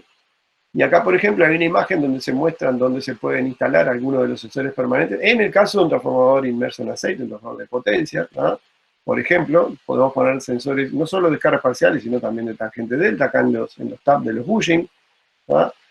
También mezclando, no tiene nada que ver con descargas parciales, pero no importa, me parecía interesante ponerlo. También sensores de gases y humedad en el aceite, y algún equipo electrónico centralizador que recibe la señal de todos los sensores, todos estos y algunos más también, temperaturas, etc., ¿no? Cada vez más la tendencia es a llenar de sensores los transformadores de potencia en particular, por su alto costo también, ¿no? Porque no se olviden que todos estos sensores tienen su precio, y capaz que económicamente solo amerita ponerlos cuando tengo una máquina de alto costo, ¿no? Probablemente para un cable no. De todas maneras, todo depende de cuán crítico sea la instalación, ¿no? Bien, métodos acústicos, hasta ahora vimos los métodos electromagnéticos. Los métodos acústicos utilizan sensores que son tipo micrófonos, ¿no? ¿Se acuerdan que yo les había dicho que son señales acústicas, pero de alta frecuencia, que el oído humano no los escucha? Y básicamente tenemos dos tipos: sensores de contacto, ¿no? Que, como dice, tienen que tocar una superficie, ahora lo vamos a ver. ¿Por qué? Porque se propagan los sonidos a través de sólidos y líquidos, ¿no? Y si no, sensores al aire sin contacto, ¿no? Todos ahí con sus anchos de banda respectivos. Acá hay algunas fotos de algunos ejemplos de instrumentos, ¿no? Donde tenemos micrófonos. Estos dos en realidad son el mismo sensor, salvo que este es más direccional porque le agregan una parábola de material plástico simplemente para concentrar esos sonidos, esos ultrasonidos, en forma mucho más focalizada. Este no, este es más abierto, no tiene una parábola que permita concentrar, pero en definitiva los dos son micrófonos exactamente iguales, ¿no? Y acá tenemos sensores acústicos de contacto, ¿ven? Ven que son más o menos similares independiente de las marcas, ¿no? Este se apoya sobre la superficie del equipo bajo ensayo y detecta la transmisión de los sonidos a través de sólidos y líquidos, no aire, ¿no? Acá hay algunas fotos de ensayos reales, ¿no? Esto no está sacado de folletos, estas son medidas reales para que vean efectivamente cómo se hace, ¿no? Por ejemplo, en esta foto de la izquierda, estamos viendo con un micrófono, ¿no? En celdas de media tensión, por ejemplo en la parte de atrás donde están las tapas, ¿no? Esto no es un cierre 100% hermético, general, ¿no? Entonces, por las dudas, una de las recomendaciones es pasar un micrófono a lo largo de todas estas espacios que quedan entre tapa y estructura para ver si por acá no se puede escuchar algo. Obviamente, si tuviera una ventana de inspección, se usa la ventana de inspección también, pero no todas las celdas lo tienen, ¿no? En esta foto del medio, acá se ve la aplicación de un sensor acústico de contacto. Esto es una GIS, ¿no? Entonces acá se pone el sensor en contacto con el exterior metálico de la GIS y se trata de escuchar en el interior a ver qué hay.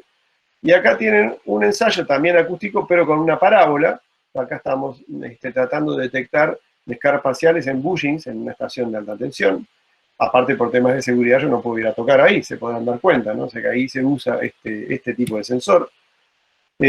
Incluso los métodos acústicos también se pueden instalar en forma permanente. Acá hay un esquema de un fabricante cualquiera que sugiere cómo conectar los distintos sensores, ¿no? Y no solo acústicos, sino UHF también, en distintas partes de una GIS, ¿no? En particular esto es una GIS, uno simplemente deja todos los sensores instalados y después acá en un tablero centralizado tiene la medición. Transformadores de potencia también pueden ser ya sea sensores externos de UHF como sensores internos de UHF. Puede ser el toroide de alta frecuencia que yo les había mencionado en la puesta a tierra del transformador, ¿no? O sensores acústicos ya sea de contacto o también los que no son de contacto, al aire, ¿no? Acá tienen algunas imágenes de algunos fabricantes de sensores de UHF internos para transformadores. Estos se colocan en alguna de las válvulas que esté disponible en el transformador, ¿no? Simplemente esto se instala, se conecta a una brida, acá a una válvula, y después, una vez que está montado, se introduce este sensor hacia adentro. Ven que acá no está terminado de instalar, y acá sí, ya está metido hacia adentro, ¿no? Y adentro queda la antena que detecta UHF, ¿no? Acá tenemos el caso de una medida con la antena de UHF, esta que yo les había dicho que era una cajita metálica. Bueno, el otro lado está la cara que recibe la radiación electromagnética, ¿no? En este caso es un transformador de aislación seca y los terminales estos de media tensión. Acá está el uso del sensor acústico con una parábola, también, ¿no?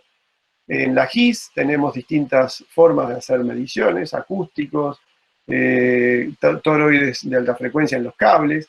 El UHF, el único cuidado que hay que tener en una celda GIS es que, a ver, ustedes saben lo que es una jaula de Faraday, ¿no? Y esto es metálico, ¿no? Entonces una jaula de Faraday evita que cualquier radiación electromagnética pase a través de las paredes de la jaula, ¿no? Entonces teóricamente yo no podría usar UHF para medir descargas parciales en el interior de una GIS, salvo que en esta GIS, ¿ah? Estas juntas, ¿ah? No sean de material metálico, sean de otro tipo de material. Y ese material deja pasar posibles existentes radiaciones electromagnéticas que puedan haber adentro de la GIS. Pero si estas juntas son metálicas, esto no es posible. Con UHF no es posible, ¿no? Acá hay ejemplos, estos también son casos reales, como les dije, no son sacados de folletos. Acá se ve medición de GIS con UHF. Acá sí tenemos una junta que no es metálica. Acá también, ven que es ahí donde se apoya la antena de UHF. Acá tenemos un acústico de contacto, también en una GIS, ¿no? Acá tenemos el caso de una barra aislada también en aire, pero no es una GIS completa, en realidad esto es solo la barra de celdas de media tensión, ¿no? Con los típicos patrones de descargas. Acá también el caso de cables, ven, como yo les decía, se pueden poner estos toroides en las puestas a tierra, ¿no? Podría usar también UHF si en algún momento deja de ser metálico, ¿no? Otra aplicación más, el acústico con una antena parabólica para ver a distancia posibles descargas, ya sean los bushings de un transformador o en los terminales de media tensión de los cables que están conectados. En el caso de una celda metálica, ¿no? Se puede hacer UHF si hay alguna ventanita, ¿no? O podría ser acústico de contacto en la chapa de la celda, o como vimos ahí en las fotos, un micrófono en los huecos que quedan entre las tapas y la estructura. ¿Sí? Acá hay más fotos. Esta foto de acá a la izquierda obviamente está bien didáctica, ¿no? No es la realidad. En la realidad no ponen todos los sensores a la vez para medir. Entonces se hizo para la foto, donde ven acá la puesta a tierra de una celda de media tensión, y aquí está el toroide de alta frecuencia. Acá la antena de UHF para medir en el hueco que pueda quedar entre la tapa y el costado. ¿Sí? Otra vez acá una medida con un micrófono.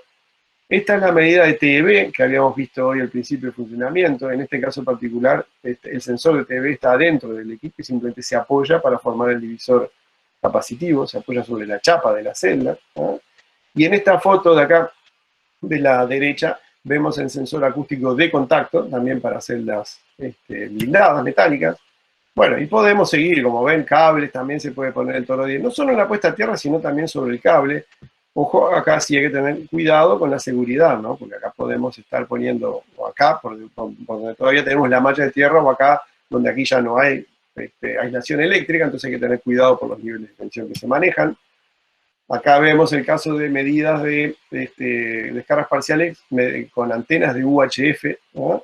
Para cables plásticos. En este caso se trata de cables de alta tensión, en este caso se trata de cables de media tensión. Acá en particular ven que hay un empalme, ¿no? Generalmente ustedes saben muy bien que las fallas en los cables se dan, en la gran mayoría de los casos, en los empalmes, ¿no? Acá tenemos cables de alta tensión, no de media tensión. Bueno, en este caso el cable en realidad no aflora, sino que aflora e inmediatamente se mete en una gis, ¿no? Pero acá no, acá tenemos el cable, ven, la foto está un poquito oscura, pero ven que acá está el cable de media tensión que sí aflora, deja de ser subterráneo, pasa a ser aéreo, y acá tenemos la terminación del cable, y bueno, acá ya la estación se convierte en aérea, en vez de ser gis o subterránea, ¿no? También aquí con una pértiga, obviamente, por temas de seguridad y de aislación, uno puede medir con la antena UHF en esta zona, ¿no? O, por ejemplo, la puesta a tierra de la malla del cable, aquí ven el toroide para captar los pulsos de corriente. En el caso de máquinas rotativas, esto es una foto que me pareció interesante mostrarles porque les muestra los residuos sólidos que yo les dije que aparecían luego de que tenemos un buen tiempo de presencia de descargas parciales. Este polvillo blanco que aparece acá es un claro indicador de descargas parciales. En esta foto de la derecha ustedes ven lo que yo les había dicho, generalmente en estas máquinas grandes, ¿no? Se aprovecha una parada del mantenimiento, lo que sea, para instalar en forma permanente los sensores. Y uno lo que ve afuera nada más es una especie de caja de bornes, como ven acá, donde uno viene con el instrumento, cuando quiere, todas las veces que quiera, va, se conecta ahí y no hay necesidad de sacar el servicio el alternador para hacer una medida, ¿no? Algunos ejemplos reales, ¿ah? Que me gusta mostrar para demostrarles algunas cosas en particular. Una de las cosas que es muy interesante de esta técnica de escalas parciales es que es un método muy sensible, ¿ah? Tan sensible que, si ven en esta foto, este porito negro que está acá, ¿ah? Esto es un terminal de media tensión de un cable, ¿ah? Nosotros tuvimos la suerte de que, bueno, el cliente nos los donó también, una vez que detectamos que tenía un problema, lo sacrificamos, e hicimos una especie de autopsia. Esto era lo que se veía, ¿no? Cuando el terminal estaba en servicio, ¿no? Típico de descargas parciales. Bueno, nos dijeron, sáquenlo.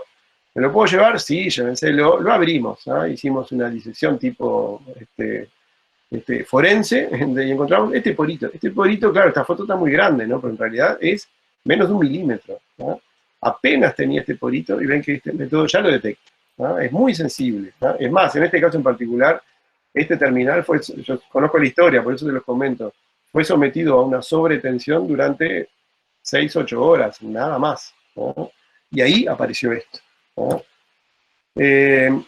Otra de las cosas interesantes, este también es un caso que lo muestro porque me parece interesante, ¿no? Es la detección de otros problemas. No aparecen solo problemas eléctricos. Acá tenemos, por ejemplo, el caso era a favor de aislación seco con sus 3 terminales de los cables de media tensión, uno por fase. Esta fase no tiene nada, esta fase no tiene nada, esta fase aparece algo que parece ser descargas parciales, ¿no? Aquí estábamos mirando con un acústico, con parábola, los terminales de los cables. Dijimos, bueno, parece que este terminal tiene algún problema, pero uno tiene que ser medio detective, ¿no? Y miren lo que pasó. A nosotros se nos ocurrió, pero ¿y si no es el terminal? Vamos a apuntar a otro lado, por las dudas. Y apuntamos a la parte de arriba del transformador, donde está el núcleo visible en un transformador de aislación seca. Y vimos esto, ¿no? Obviamente el núcleo, que es una chapa, son chapas magnéticas de hierro silicio, no tienen descargas parciales, pero aparecía esto, ¿no? Que es el mismo patrón de descarga que teníamos acá, y en mayor amplitud encima, ¿no? Entonces muy probablemente el problema estuviera ahí. Mirando un poco y conociendo un poco cómo se construyen los transformadores de aislación seca, detectamos esto, ¿no? Esta barrita blanca, o más clarita que ustedes ven acá, no debe estar acá, ¿no? Esto normalmente no está, esto se cayó. ¿Qué es esto? Un complemento que se pone entre el núcleo y la bobina de baja tensión de este transformador para mantener el transformador quieto y que no vibre, ¿no? Y que no quede flojo, que quede bien firme. Por alguna razón, esto, por falta de mantenimiento mecánico sin duda, ¿no? Los tacos que soportan, ven estos tacos que están acá, bueno, arriba iguales, ¿no? Los tacos estos que están firmemente soportando la bobina, alguno de esos tacos se aflojó, cayó este complemento y esta bobina empezó a vibrar mecánicamente, ¿no? Entonces, esto que ven acá no son descargas parciales, son vibraciones mecánicas.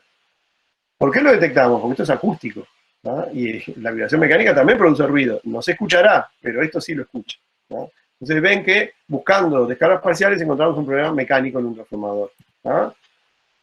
Esta es una típica foto de lo que sucede en un cable XLPE de media tensión cuando se produce el famoso, la famosa esta electrical trigging que yo les había mencionado al principio, ¿no? Lo que arranca con un porito, si uno lo deja y no corrige y no soluciona el problema, eso termina horadando de alguna forma la aislación sólida y se forma esto, ¿no?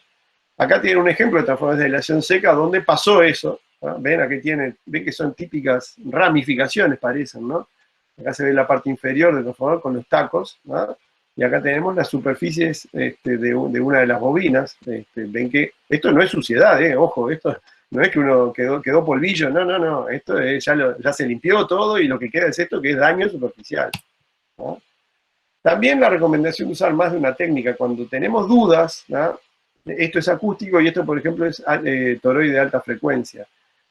No conviene siempre prender una luz roja de alarma, no bien uno encuentra un problema. Uno tiene que tratar de confirmar que existe ese problema. Entonces, lo ideal sería si uno tiene técnicas distintas, porque si dos técnicas distintas me dicen que hay descarga parcial, entonces ahí sí puedo decir con mayor certeza, hay descarga parcial. Ven que acá tengo acústico, acá, y toroide de alta frecuencia también, ¿no? O sea que esto es casi cantado, un caso de descarga parcial, ¿no?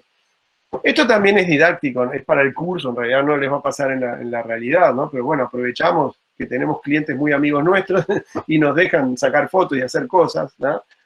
Esto sería lo que se ve de descargas parciales en un terminal de media tensión de unos cables de aislación seca, ven que tiene descargas parciales. Esto sería una termografía, ¿no? Ven que acá hay un punto caliente, es esto, ¿no?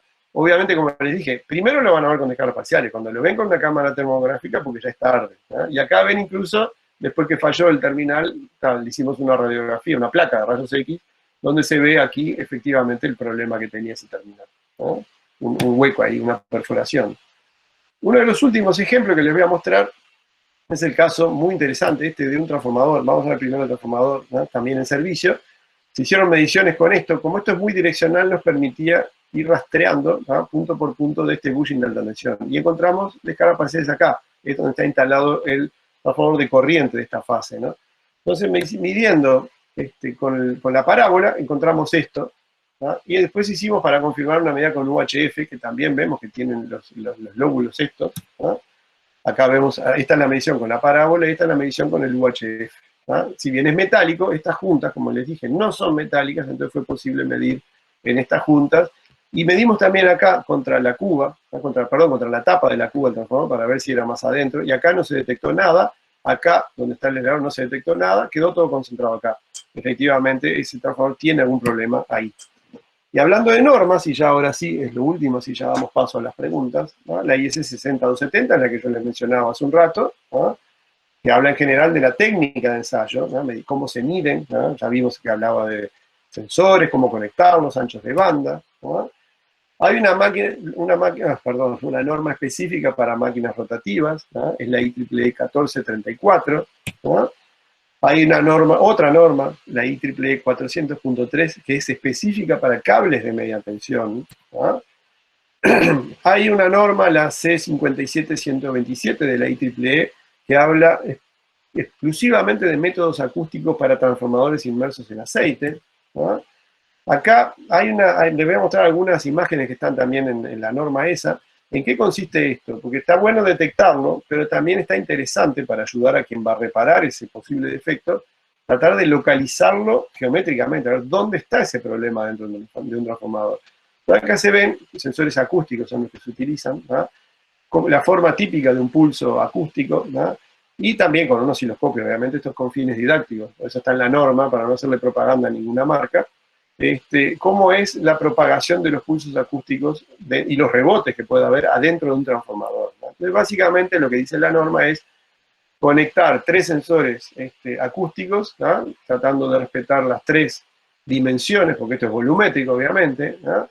Y en base a los tiempos, como ven acá, los tiempos que demoran, etcétera, etcétera, en llegar, y las amplitudes, etcétera, y mediante triangulaciones y obviamente algoritmos sofisticados matemáticos, esto permite, o permitiría, para no asegurarlo 100%, ubicar con cierto margen de error dentro del transformador en qué zona de todo el volumen está mi posible defecto, ¿no?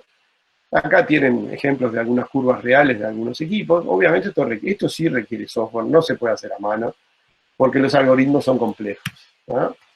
Otra publicación ya no son normas, ¿no? Pero son totalmente válidas igual, la 366 del SIGRE, que incluso esta refuerza lo que dice la norma IEC 60270, ¿no? Por ejemplo, dice cuándo deben usar métodos convencionales según la IEC 60270 y cuándo son métodos no convencionales, y acá, como verán, están los métodos que acabamos de mencionar nosotros, ¿no? Electromagnéticos, UHF, acústicos, bueno, incluso menciona ópticos, ¿no?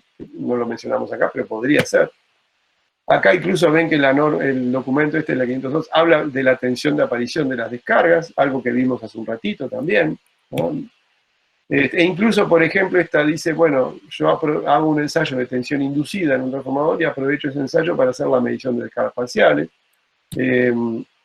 Hay otro documento de SIGRE, el 654, que indica cómo verificar la sensibilidad en una GIS, en el caso de una CIS. Entonces lo que dice es generar a propósito impulsos en un lugar, con un generador de impulsos que uno lo pone de afuera, ¿no? Y hacer medidas en distintos lugares para ver cómo es la atenuación según el lugar donde yo estoy ubicado en toda la GIS, ¿no? Ahí hay algunos ejemplos ven los sensores que yo les decía para tratar de triangular la ubicación dentro de un transformador, ¿no? Esto tiene que ver, esto ya lo vimos, son los sensores de UHF que se colocan dentro del transformador con las formas de onda típicas que uno puede ver. Otra norma más, la IEEE 57113, que se aplica solo exclusivamente a equipos inmersos en aceite, ¿no? Y creo que no hay mucho más. Otro documento de IEC, ¿no? Que habla de métodos electromagnéticos y acústicos, está relacionado con los documentos de SIGRE que acabamos de ver. Y ahora sí creo que esto es todo en cuanto a normas. Sí, ven que hay mucha documentación, no mucha norma, no hay valores. Yo sé que algunos de ustedes, no miré todavía las preguntas, pero alguno puede estar preguntando, ¿y cuáles son los límites? No hay límites, no hay ninguna norma que diga cuáles son los límites, ¿no? Los límites son típicos de cada equipo en particular e interesa mucho más la evolución a lo largo del tiempo. Los únicos valores límites que ustedes pueden llegar a encontrar en alguna norma es para un ensayo de fábrica, no para ensayos de mantenimiento y diagnóstico, que es lo que hemos hablado acá, sino de fábrica como control de calidad. Y ahí sí hay valores límites de descargas parciales en cables de aislación seca, XLPE, por ejemplo, en transformadores de resina epóxica de aislación seca, y en transformadores inmersos en aceite, pero para determinadas tensiones hacia arriba, no, por ejemplo, a nivel de distribución. El resto de las normas más bien son recomendaciones y recopilación de experiencia de campo.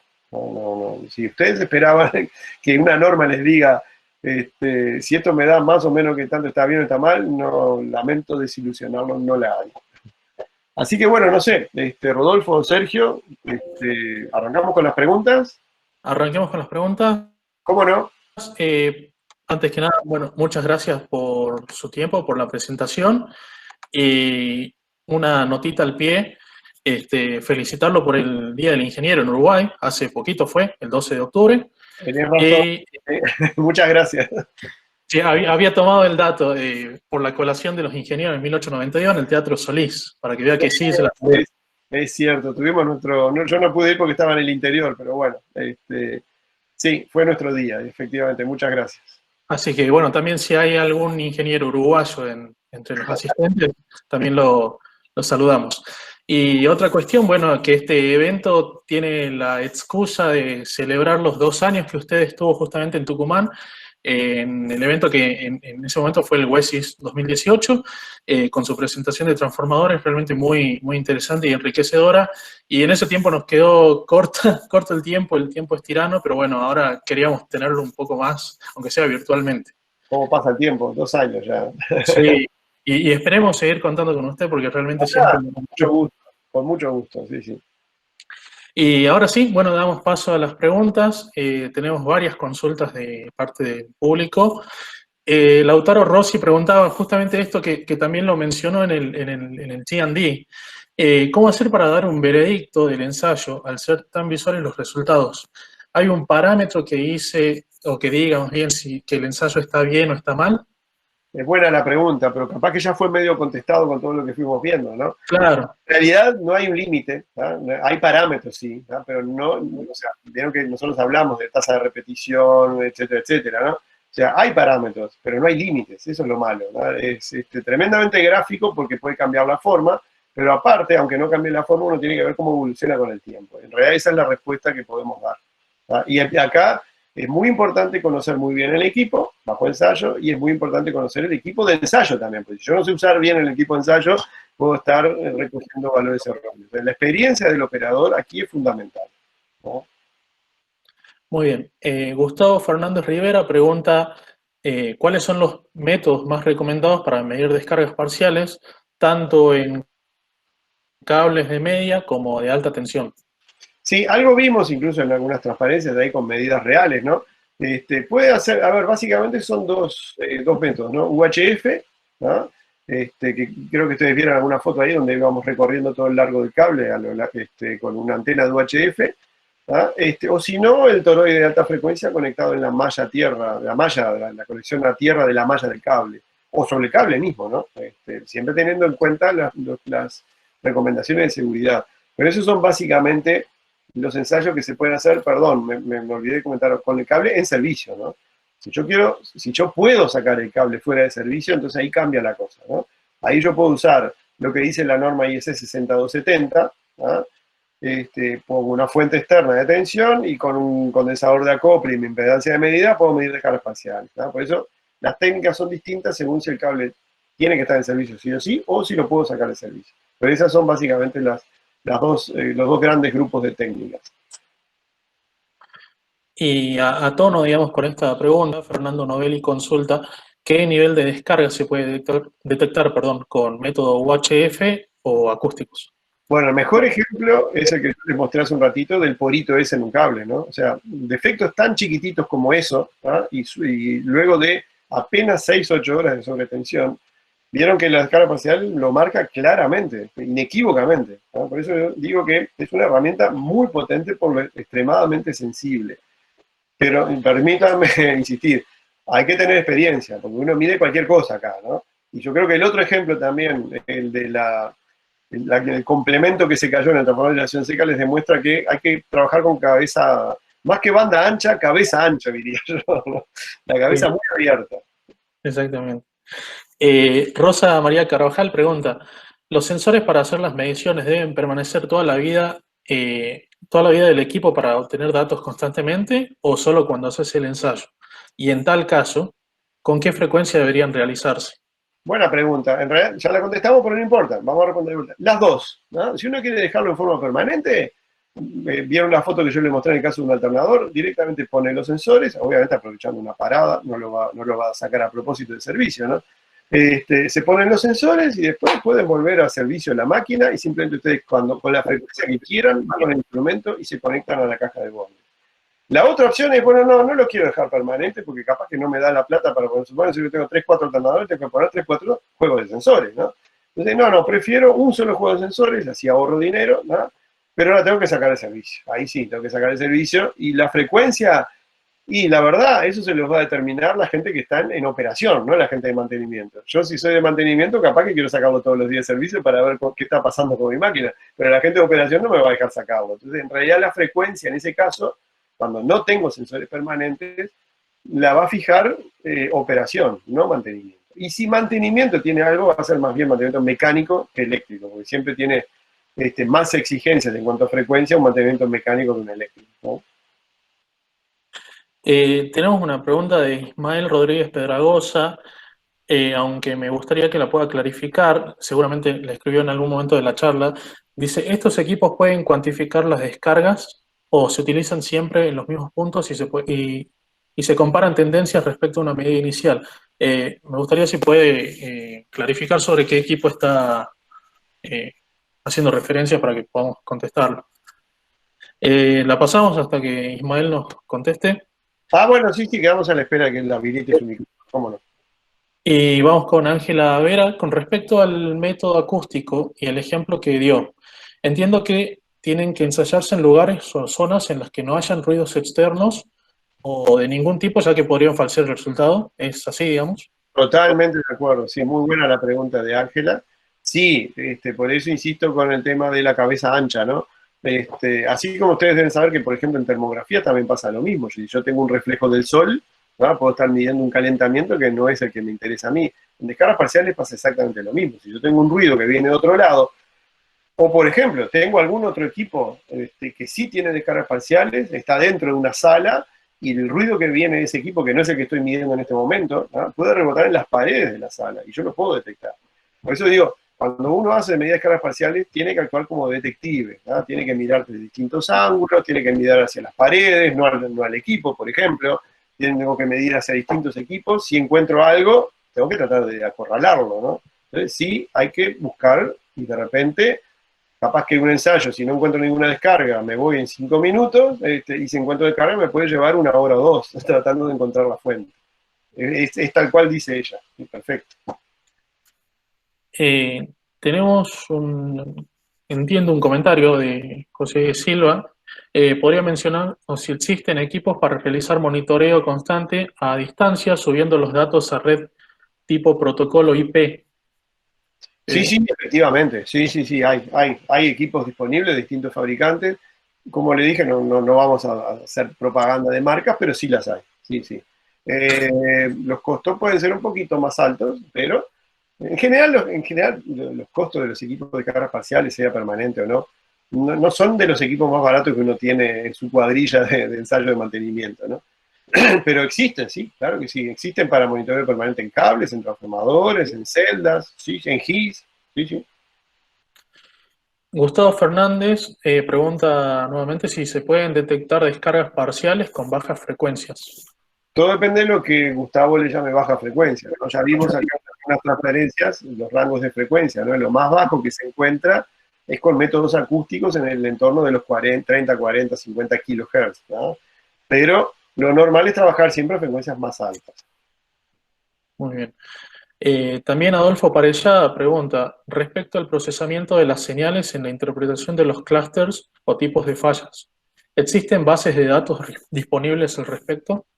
Sí, a ver, hay bases de datos de dos tipos, ¿no? Las bases de datos que cuestan dinero, algunos fabricantes de instrumentos cuando te venden el equipo te dicen, bueno, y si me pagás adicionalmente tanto por año, yo pongo a tu disposición mi base de datos, ¿no? Tiene costo. Después están las bases de datos gratuitas, que es, bueno, publicaciones. Publicación, el IEEE, tal como dijo Rodolfo, ¿no? Es una organización de profesionales a nivel mundial. Y una de las actividades del IEEE son las publicaciones. Entonces, una de las cosas que yo recomiendo es busquen publicaciones del IEEE al respecto. Está bien, ustedes se van a tener que armar la base de datos, pero hay gente que publica casos. Bueno, a ver, en esta presentación, que Rodolfo, ustedes se la van a dar después a ellos, ¿no? Así es. Tienen una pequeñita base de datos con algunos patrones ya reconocidos, ¿no? O sea que hay de las dos, de las que tienen costo y de las que no tienen costo. Muy bien. El ingeniero Sebastián Marín, al quien le mandamos un saludo, estuvo en el evento de la semana pasada disertando, pregunta, ¿conoce algún documento o estándar para demostrar la importancia de instalar un sistema de fijo continuo para mediciones de descargas parciales en infraestructura eléctrica? Sí, en realidad normas no hay, ¿no? Como les decía hace un ratito, ¿no? En todas las normas que mencionamos recién no hay ninguna que hable específicamente de las ventajas o la importancia, como dice él, de instalar un sistema fijo continuo. Sí están las publicaciones de SIGRE, algunas de las cuales vimos acá, y no hay duda que está toda la documentación, ya sea artículos de IEEE o los propios fabricantes de equipos, ¿no? También muestran casos reales, ¿no? Porque ellos obviamente quieren vender sus equipos, ¿no? Yo, sinceramente, tengo la convicción total de que sí conviene. Es muy importante tener un sistema fijo, continuo. El tema es el costo, ¿no? Por eso digo, hay que enloquecer si salir a comprar todos los sensores y todo el equipo. Me dice, y voy a poner sensores en todos lados, y todo depende de cuán crítico sea mi equipo, cuán caro sea mi equipo. Y ustedes me pueden decir, capaz que no está a favor de $1.000.000, ni lo dudo, lo pongo, ¿no? Y otro me dice, no, no, yo le voy a poner un cable de media tensión que me sale $1.000 nada más, porque para mí ese cable es fundamental. Se me pincha ese cable y me quedo sin no sé qué. No hay duda desde el punto de vista técnico que es importante un sistema fijo, ¿no? El tema son los costos y la criticidad del equipo que quiero monitorear. Exactamente.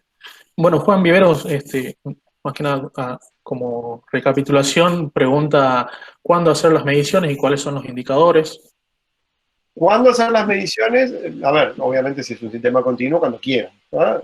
Si no es un sistema continuo, hay que esperar una parada de planta, ¿no? Normalmente, a ver, perdón, depende, porque si yo voy a hacer medidas con equipos en servicio, no estoy supeditado a una parada de planta. Ahora, si quiero hacer mediciones de descargas parciales con instalaciones fuera de servicio, nadie te va a sacar una planta de servicio para que tú hagas medidas de descargas parciales, salvo que haya un problema, ¿no? Normalmente uno espera que haya una parada, ¿no? Y se aprovecha esa parada de planta por temas mecánicos, etcétera, etcétera, para hacer mediciones de descargas parciales con instalaciones fuera de servicio. Pero si no, instalación en servicio, cuando quieran. Alonso Martí Portela pregunta cuál es la diferencia entre descargas parciales, perdón, y RIB. Básicamente es lo mismo, ¿no? Porque en definitiva, como les dije, estos instrumentos, este método detecta cualquier interferencia de radio, ¿no? O sea que básicamente en el fondo es lo mismo, ¿no? Bruno Risotti, el ingeniero, pregunta o acota que se puede usar técnicas de barrido en frecuencia SFRA para detectar posibles descargas parciales. No estoy tan seguro. No sé si lo asegura o lo pregunta, pero no. En realidad, SFRA apunta a otra cosa, ¿no? No va a detectar nunca descargas parciales con SFRA. Primero porque SFRA se hace a 20, 30, 40 voltios nada más. El equipo de ensayo no genera más que 40 voltios. O sea que descargas parciales no va a encontrar nunca. SFRA apunta más bien a problemas más mecánicos, problemas en el núcleo, desplazamiento de bobinas, etcétera, etcétera. No tiene nada que ver con... A ver, no quiere decir que un defecto igual no termine generando descargas parciales, ¿no? Pero apunta a otra cosa, más bien a deformaciones de las bobinas, a problemas en el núcleo, etcétera, etcétera. Aparte, insisto, el equipo de SFRA no genera más de 20, 30, 40 voltios, ¿no? Ahí nos acota el ingeniero, estaba preguntando, se trataba de una pregunta. Ok, perfecto. Y también nos acota Ismael Rodríguez sobre la pregunta que habíamos dejado planteada, Sí, que se refería a los métodos acústicos y electromagnéticos. Vamos a sí, pasar la pregunta. mira, a ver si... Claro, sí, estos equipos pueden descargar, pueden cuantificar, perdón, las descargas, o si se utilizan siempre en los mismos puntos y se comparan tendencias respecto a una medida inicial. Está buena la pregunta, está buena. A ver, mi criterio sería el siguiente. Yo llego a la que no conozco, la primera vez que voy a hacer ensayo de cargas parciales, capaz que mido en distintos lugares, ¿no? Para por lo menos empezar a conocer la instalación. Ahora, también es cierto lo que dice él, es que si uno quiere después tener tendencias a lo largo del tiempo, debería tratar de hacer las cosas en las mismas condiciones, ¿no? Porque si no, ¿qué comparo? No puedo comparar manzanas con peras, ¿no? Entonces, generalmente, si bien la primera vez que uno se enfrenta a una instalación nueva, tiene que empezar a buscar, ¿no? Después uno definiría, bueno, a ver, siempre voy a medir en este punto y de determinada manera, cosa que sea comparativo. Muy bien. Alonso Martí pregunta, ¿las descargas parciales se complementan con el análisis de barrido en frecuencia para los transformadores? Tiene que ver con la misma pregunta que hacía el otro colega recién de SFRA. En realidad, a ver, no, porque son técnicas bien distintas. Ahora, también tengo que admitir que sí, porque, a ver, las descargas parciales, como le dije, es un síntoma de un defecto. ¿Ah? El defecto puede ser cualquier cosa, ¿ah? No sé, lo que sea. ¿Ah? Entonces, si un defecto me genera algo que es medible por SFRA y aparte es medible por descargas parciales, ¿ah? Entonces en el fondo sí tienen que ver. ¿Ah? Pero las técnicas son totalmente distintas, no tienen nada que ver una cosa con otra. ¿Ah? Por eso a mí me parece muy interesante como forma de encarar un diagnóstico de un equipo. Nosotros, para que tengan una idea, hace 40 años que hacemos diagnósticos de equipo, ¿no? Y estamos aprendiendo siempre cosas. Por eso no alcanza, siempre digo lo mismo, no alcanza con tener mucho dinero, comprar los mejores equipos y apretar un botón y apuntar lo que dice la pantalla o guardarlo en un pendrive y hacer un informe, ¿no? Hay que entender el porqué de las cosas, hay que entender cómo funciona, por ejemplo, un transformador, ya que mencionan el caso, ¿no? Cómo está hecho adentro un transformador, cómo se fabrica un transformador, ¿no? Y cuáles son las distintas técnicas de ensayo y qué mide cada una de esas técnicas de ensayo, y cada instrumento que yo uso de distintos fabricantes hay que ver cómo lo mide, ¿no? O sea, requiere una profundidad, esto no es igual que un control de calidad en una fábrica que es un pasa no pasa, ¿no? Acá hay que ser detective, ¿no? Estamos sospechando de que tengo un equipo que está enfermo, ¿no? Hay que buscarle la enfermedad. Y eso a veces no es tan sencillo, ¿no? Pero en el fondo terminamos correlacionando todos los ensayos posibles. A ver, voy un poquito más allá que este colega. Análisis de gases disueltos en el aceite. Hay la técnica esa de análisis de gases disueltos en el aceite me permite detectar descargas parciales también. Y es un método químico o físico-químico, ¿no? Entonces, en el fondo, ¿están relacionados? Sí, sí, porque el defecto es uno. ¿Qué mido del defecto ese? Ah, bueno, depende de la técnica. Muy bien. Y entiendo que a priori es la última pregunta. Gustavo Fernández dice, ¿cómo se puede identificar el ruido en el método acústico y electromagnético cuando se hace la medición de descargas parciales? Es decir, ¿cómo sé si lo que mido es efectivamente una descarga parcial o es ruido? Es buena la pregunta. No tiene una respuesta fácil, pero bueno, en principio, experiencia, ¿tá? Y reconocimiento gráfico de los patrones. Por eso acá les mostramos una cantidad de patrones, ¿no? A ver, generalmente los casos más sencillos para discernir ruido de descargas parciales son muy obvios, ¿tá? El ruido tiene un comportamiento más bien parecido a un ruido blanco, ¿tá? Algo que está permanentemente en la base, por ejemplo, de las gráficas que vimos, ¿tá? Sin amplitudes muy, muy grandes, salvo que el ruido supere la señal que queremos medir, y ahí, bueno, ahí se complica un poquito la cosa. Pero en general lo que uno observa es eso, ¿no? Si hay descargas parciales es algo que se va a destacar, y el ruido generalmente ni siquiera está relacionado con la sinusoide de 50 Hz, por ejemplo, por decir algo. Pueden buscar ese tipo de cosas. Bueno, a ver, esto que me aparece acá, ¿está relacionado con los 50 Hz, sí o no? Pero si no está relacionado con los 50 Hz, olvídense, no es descargas parciales, ¿no? Pero, a ver, se puede llegar a complicar, ¿no? Y ahí sí requiero algunos de los instrumentos que mencionamos hace un rato que utilizan más de un sensor, o que tienen una conexión diferencial, o que utilizan algoritmos matemáticos para filtrar las señales. Puede ser tan sencillo como lo que les dije, o tan complicado como requerir instrumentos mucho más caros y con algoritmos más sofisticados, ¿no? O sea, lamentablemente no hay una respuesta, sí, sí, es muy fácil, o sí, sí, es muy difícil. Depende del caso. Exactamente. Bueno, no hay más preguntas por el momento, así que les agradecemos a todos los participantes y asistentes en este webinar, en este tutorial, y por supuesto a usted, ingeniero, por su tiempo y su dedicación para compartir esta tarde con nosotros.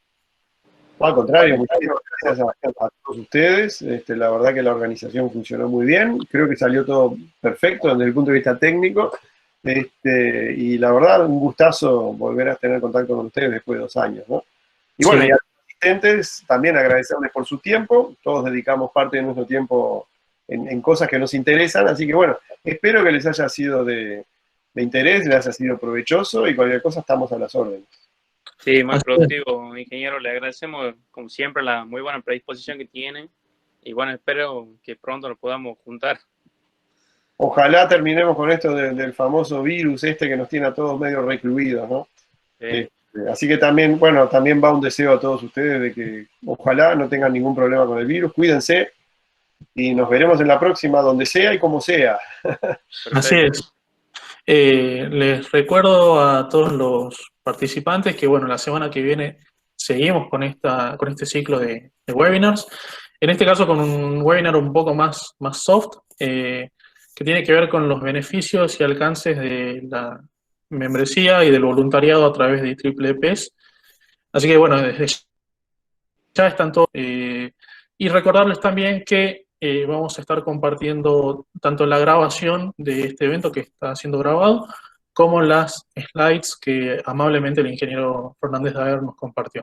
Así que ya les estarán llegando a sus correos. Solo un comentario, perdón, Rodolfo. Ahora, mientras estuve dando la charla, me di cuenta que se me escaparon un par de faltas de ortografía. Sepan disculpar el error, pero bueno, a veces uno se concentra en lo técnico y no en el lenguaje, pero discúlpenme. Si no, salvo que quieran que me esperen un ratito y les corrijo y se las mando de vuelta. Eso como tú quieras, Rodolfo. No, está perfecto. No pasa nada, dije. Ok, vale. Y sepan disculpar, entonces. Bueno, muchas gracias a todos nuevamente y estamos en contacto. Los esperamos para las próximas actividades. Saludos. Saludos.